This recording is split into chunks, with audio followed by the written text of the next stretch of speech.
folks, welcome to another daily reading. Today I am using the Osho Zen. There's the instruction book. I'm using the Osho Zen Tarot, and I've laid your cards out in a Celtic cross spread. Your first card and the central theme for this particular spread is the Fool. This is you starting a new cycle, and it's a really interesting kind of reading too. It's not just you starting a new cycle, it's you starting a new cycle in spite of all the experiences you've had leading up to this particular point. This particular card asks you to let go of the drama, the bad experiences, the painfulness, the roughness that you might have experienced in the past, and learn to literally experience the future as if you had no experience in anything from the past at all. This is mindfulness, carrying around memories and expecting the future to imitate what we've already experienced is what keeps us from mindfulness. It's what keeps us from inner peace. This is potentially a hard card to get because it's not just about starting over into a new cycle. It's about genuinely starting over with a new mindset. And for a lot of people, they just can't do that. And to be fair, it's incredibly hard to do. The challenge and the assisting card is 3. That's the creativity. This is a major arcana card in the Osho Zen. It's an assistance because we are all creative in one sense or another in a way that makes us individual, makes us unique. But it's a challenge in the sense that we're often taught by our cultures to not participate in our creative aspects, and that's a shame.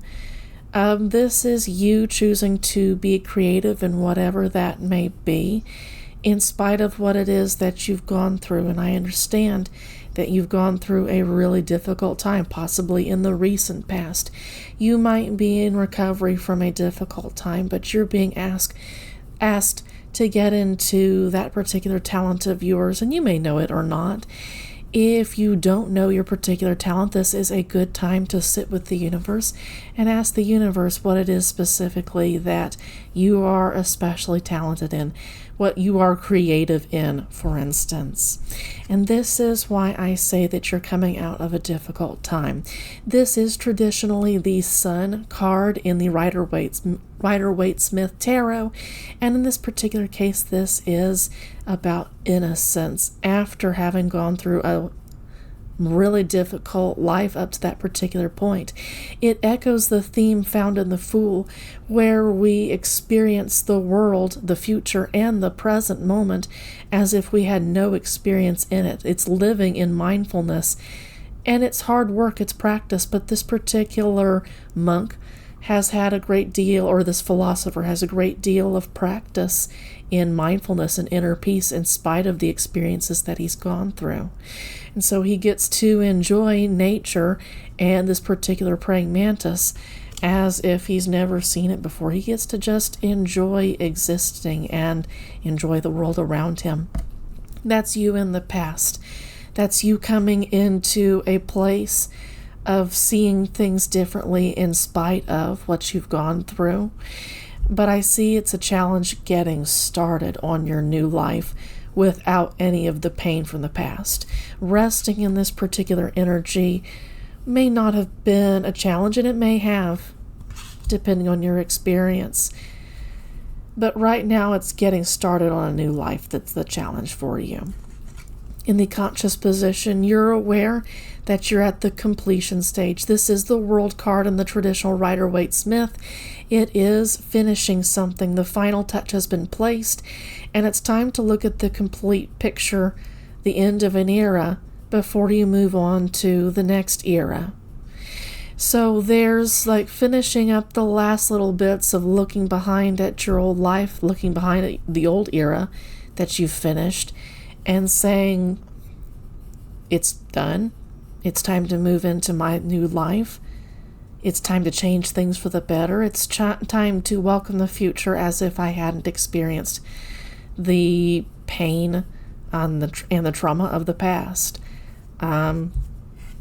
It might be helpful to seek therapy alongside readings like these, because a lot of people bring trauma in from the past that is genuinely difficult to work with and deserves to be worked with alongside a professional who knows how to handle trauma in a powerful and a healthy way. Okay?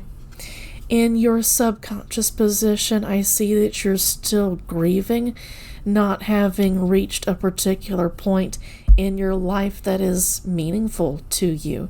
That could, like with this figure, that could have to do with enlightenment, coming to a spiritual point in your life that you're proud of, for instance.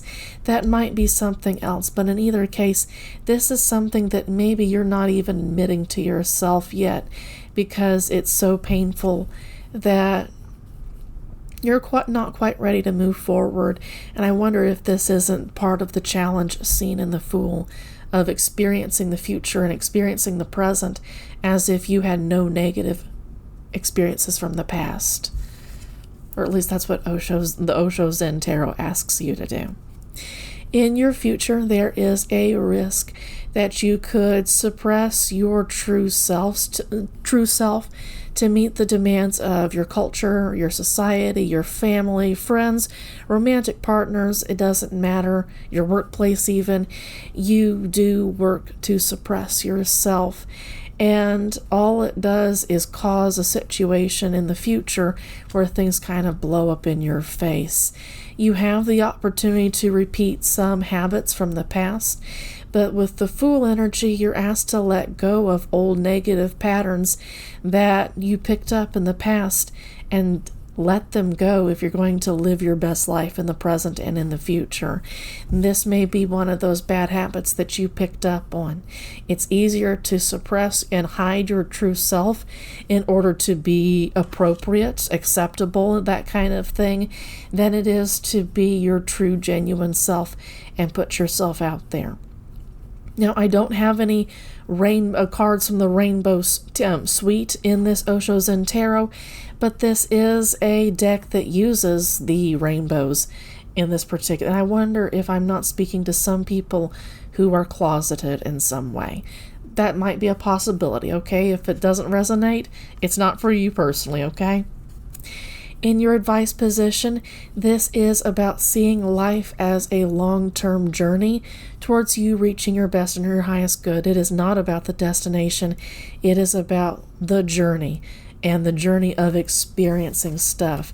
Understand that letting go of bad habits when it comes to relating to your culture, society, family, friends, romantic partners, that's going to take a lifetime of habit changing and choosing to see things differently. A step that you can make towards seeing society, culture a little bit differently is by understanding that it often clogs, this is the page of clouds, it often clogs up your mind with useless stuff that is, at the end of the day, is not worth remembering. It just kind of clogs up your mental space. It makes it so that you are a slave to your mind, that makes it so that you're not the master of your mind in this particular case. So society is injecting things into your mind about yourself that you have no business believing. Letting go of those beliefs that hold you back from your best and your highest self, from being you for real, is ultimately against your physical health, not just your mental and emotional, spiritual health. It's against your physical health too. The body accumulates trauma when it comes to being on the outside consistently. And thinking of society, thinking of our sick culture as one that should have the final say in how we grow into our best and our highest good. Remember that our society, that our culture is often quite sick and believes very sick and destructive things. And to try to fit into that particular box, well, of course we'd be destroyed. That makes sense. In your current environment, you've got the Thunderbolt, also known as the Tower in the traditional Rider-Waite-Smith. Either you're in this particular moment right now where things are crumbling down, a foundation can no longer stand, the building must come down so that something else new and stronger can be built in its place. This is asking you to stay in the present moment, associated with the pain of things coming to in some cases, a traumatic crashing halt, to work through the moment, to stay with it, to not run away with it, as painful as it may be. This is going to take mental, emotional, spiritual fortitude to get through it, but the rewards are infinite. I just dropped a card. You're going to be able to teach others how to get through their own life crises if you can stay present through your own tower moment. In your hopes and your fears, you've got letting go, and I wonder if you aren't afraid of letting things go, of joining the collective in the sense that the raindrop is about to join with the water in the pond. Seeing others as going through similar life experiences, incredibly painful, whatever they may be, if you can see the community in everyone's pain, if you can see the community in the happy moments that we go through, such as completing a life cycle, for instance, seen in the Fool card for you, then there's a whole lot more community. Then you can feel at peace with yourself and at peace with others as they are, in spite of their flaws, in spite of what they haven't attained in terms of spiritual enlightenment or spiritual growth. You can still be at peace with them and their presence. That's all from me. No more. I hope that you guys have a great day. Thank you so much for watching. Take care.